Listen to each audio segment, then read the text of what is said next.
Yeah, so go back to my opening question. Tell us a bit about where you grew up, what you were like as a young lad. So I grew up in a small village in Oxfordshire called Cudston. I think there's about 200 people in the village as a whole. My early childhood memories are good. If I look back now from the ages up until about 10, were good, because all the fog has cleared from my past and I can see it for what it is and see the love that I was shown. Having said that, I think I got provided a lot of opportunities, nice toys, all of that stuff. My dad was a successful businessman, and actually I'm going to give you a bit of a backstory because it just shows how, like, the broken world that we live in. So my dad, his dad, belittled him when he was younger and told him he'll never make anything of himself. So his response was to work hard and try and make something for himself. And so he had sort of tunnel vision for work. So there he was there for me financially. He provided me with all these things, but emotionally he wasn't there, I would say. So I spent a lot of time with my grandparents. So growing up, although that didn't seem to bother me, because I wanted things, I wanted the best toys, I wanted holidays, and for me it was great. It's not necessarily what I needed, but it's what I wanted. Yeah.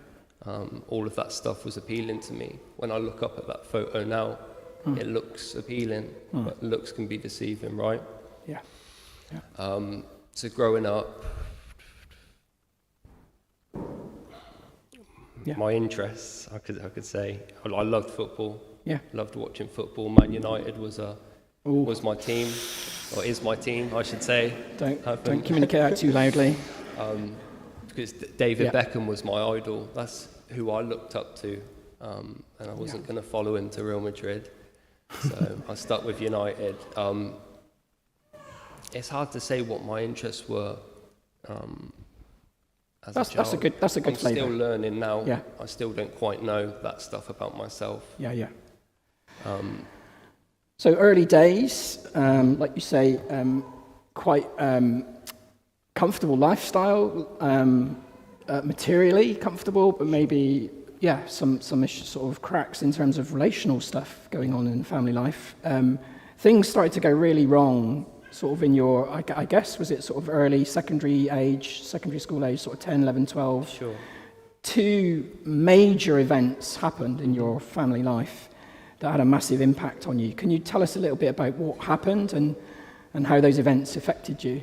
Yeah, so my mum and dad got divorced. I think I was around the end of 9, 10. I can't really remember too many thoughts about it because, again, I got what I wanted. I got more presents, more holidays. It didn't really affect me. It didn't seem to affect me at the time. Now I know it clearly did. But so yeah, the divorce, I didn't really pay too much attention to it because things didn't change for me, I suppose. Yeah. And what was the other big event? So my mum remarried to someone, and he was quite aggressive towards her. He liked to get drunk, though they both did together, and take substances with each other. So eventually, she wasn't happy in the marriage, and they always used to argue. And one night, he ended up taking her life. I can remember it like it was yesterday. It's like clear, everything's clear. And my initial reaction was just to break down and just scream. But those thoughts didn't last very long, honestly. I buried all of it. I was like, I can't deal with this stuff. I'm going to have to suppress it. And I can remember going back to school. I think it was only about a week, maybe 2 weeks later, and it was on the radio, BBC Oxford, driving to school, and it come on, and my dad was about to turn it off, and I told him no, leave it on. So going back into school, I knew I had to put on a brave face. I knew I had to be strong. I didn't know who for, but it was like a protection. It was my shield. Yeah. I couldn't let anyone see how I was really feeling. So yeah. So two massive events in a way, but early on, the kind of effect on you was suppressed. Really, there wasn't the kind of more open sort of grieving of all that's happened. Yeah. Now, Harry, you went on to drift into a kind of a lifestyle of addiction to drugs and alcohol, but no one becomes an addict overnight. So looking back on those days, what do you think were for you the steps that led into that kind of lifestyle? I suppose the initial thing was when I first tried drugs. They gave me a sense of peace of mind. I could be who I wanted to be. I could talk to people. I could open up. And the guys I was surrounded by, I felt love. And it was very appealing to me, that lifestyle. That's all I ever wanted to do after that sort of moment. It was, like I said, it was gradual. It didn't happen overnight. It started off small on occasions, but it slowly increased, and obviously towards the end it was a dependence. It was I needed to rely on it to function. Yeah. So yeah. Yeah. So you're trying to find kind of a refuge in a way, kind of a joy and a pleasure and a happiness in life through that route. Now, during that period, as you sort of descended into increasing addiction, you spent quite a lot of time living in Brazil, living near an absolutely beautiful beach with your girlfriend at the time. Looking back on that, I mean, was it the perfect paradise you'd hoped for? And if not, what were the signs you think that things were not as good as they looked on the surface? So initially it was paradise for me. I thought that was paradise. I went there to find myself, but I ended up losing myself even further. Life was great over there. I didn't have the worries of living back here. I was partying all the time. I was meeting different people that wanted to do the same thing as me. I thought I was sorted, right? I suppose things started to change because everything was so readily available over there, and everyone else was doing it. See, the people would stay for 3-4 days and then they would go back home. Yeah. But whereas I would stay way past that time, I ended up staying for 4 months on my first visit. When I was meant to stay for 3-4 days, I couldn't let it go. Yeah.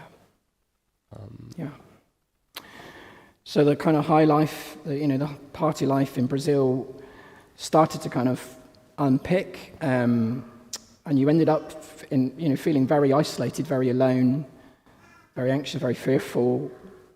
How did that happen, and what do you think was the turning point for you to get onto the road to recovery from the addiction? Okay, so like I said, things were going well the first time I was there, but I left and I didn't want to leave, right? So I kept missing flights on the build-up to that. But when I eventually did return, I had these expectations of what it was like before, and I thought it would surpass this, right? And I got there, and it wasn't the same. I don't know what, that was the turning point, I suppose, arriving back there with these expectations, and I found myself having to increase everything I was taking just to be around people. If I woke up in the morning and was sitting around people, I couldn't cope. Right. I had to make sure that I was ready before I left the room, and was so paranoid around people. Yeah. And the only way I knew how to silence these things was to take more drugs or drink more. Yeah. And I didn't see it as a problem.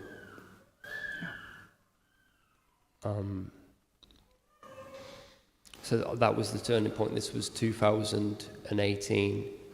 And then I did meet a lady over there, and we were together, and it calmed me down for a while, I suppose. But she didn't like what I was doing. So I would be quite sneaky about it. I would find ways around it. And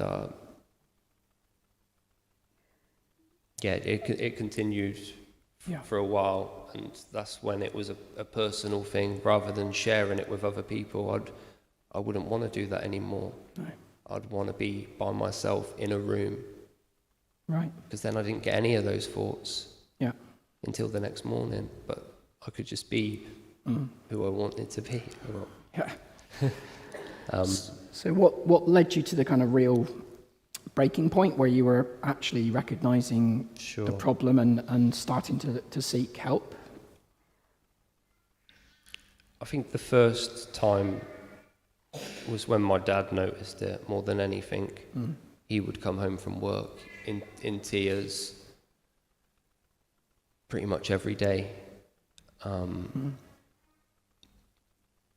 I suppose I went into recovery the first time to please him more than anything. I did want a break, for sure. Yeah. I didn't want to be doing what I was doing continuously, but in my head, I thought one day I'll be able to have a drink on the beach again. It didn't work out like that for me. And it was December 23 was when I picked up again. And it was straight back. There was no beach in sight. There was no going out for the night. It was literally one drink, and I wanted to go back home into my room. And around that time, it was just pure pain. And it was only when my dad went abroad, left me in the house, I pleaded with him, I promised him, I was like, I'll be fine, I don't need anyone with me. I've got it all under control, right? And this probably 2 hours after he left, that was it. I was powerless. I couldn't stop myself. Like, I didn't just want to try and control it. Oh, I only get 4 beers. I was like, I don't care anymore. Yeah. And I spent a week inside my house, around no person at all, not eating, not showering, nothing. I couldn't leave the house unless it was pitch black outside, just of the fear of bumping into someone I might know. Yeah. So it was torture. Every morning I'd wake up and I couldn't stop.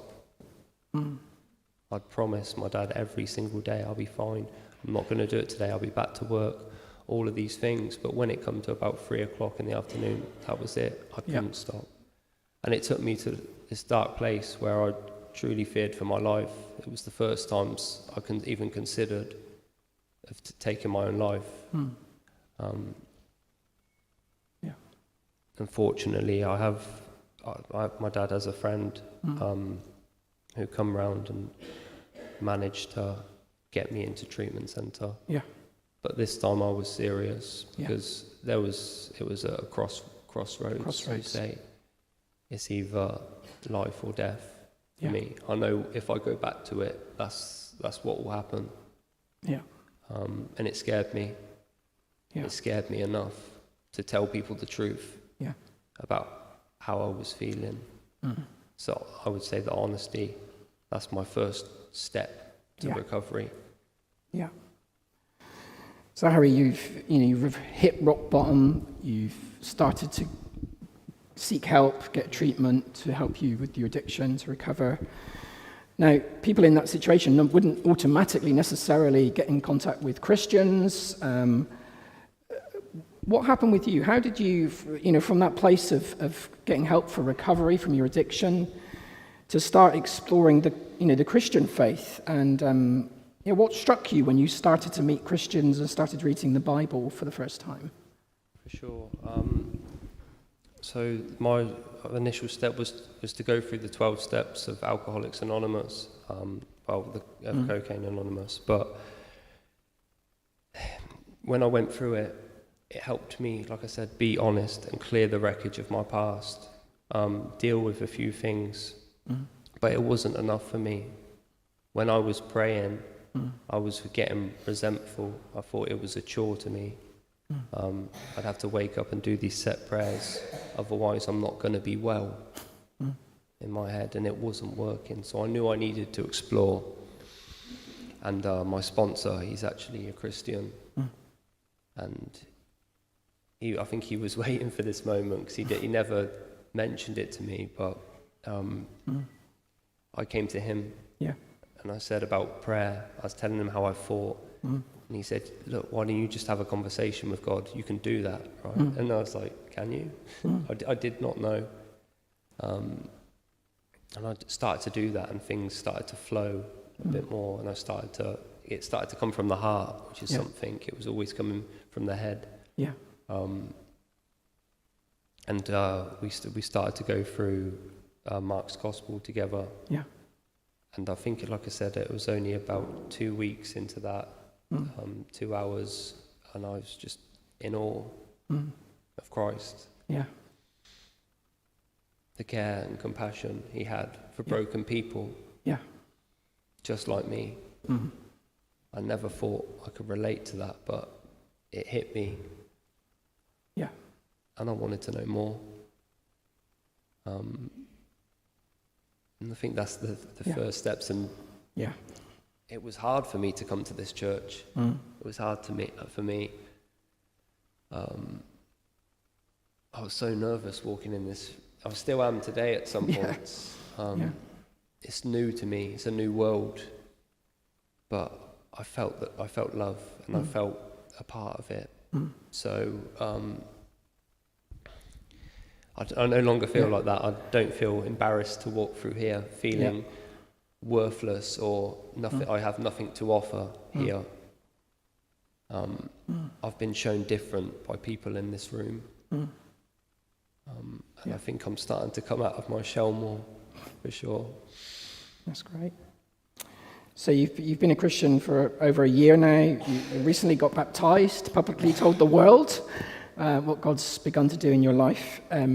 What's most helped you so far, most encouraged you so far since you've become a Christian and you've begun to walk with the Lord? Initially say by reading the 4 Gospels. That was the start. That was the start, to be honest. I get these moments of clarity, I suppose, that the Lord shows me. I'm learning stuff. Sometimes I learn things I don't like, right? But I have an opportunity to work on myself every day and share my experience with other people that may be struggling. And I think that's beautiful in itself. What have I learned? I've learned to love. I've learned to be loved. My whole perspective on life has changed. And I no longer want. All I wanted was to just take whatever it was. Doesn't matter to me. But I no longer have that. I just have patience. I would say it can.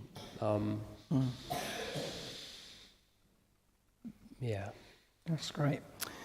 Well, Harry, I've only known you for a little short time, but it's absolute delight getting to know you and seeing how God is at work in your life. It's a real privilege. Just one final question, Harry, before we wrap up. Can I ask, what would you say to anyone here this morning who maybe can relate to some of what you've talked about, maybe who feels they've made a mess of their lives and they've messed up too many times, there's no hope for them? What would you say to them this morning? I would say just be honest. Find someone who you can trust. You don't have to go around and tell everyone that you're struggling with something. I think what's really helped me is having a support network of people that I can come to. So one of my desires in this church in the future would be a meeting, say once a month, where people can bring their problems, their worldly things going on, their struggles, and talk openly and honestly about it. Because I know I didn't for 28 years of my life. Yeah.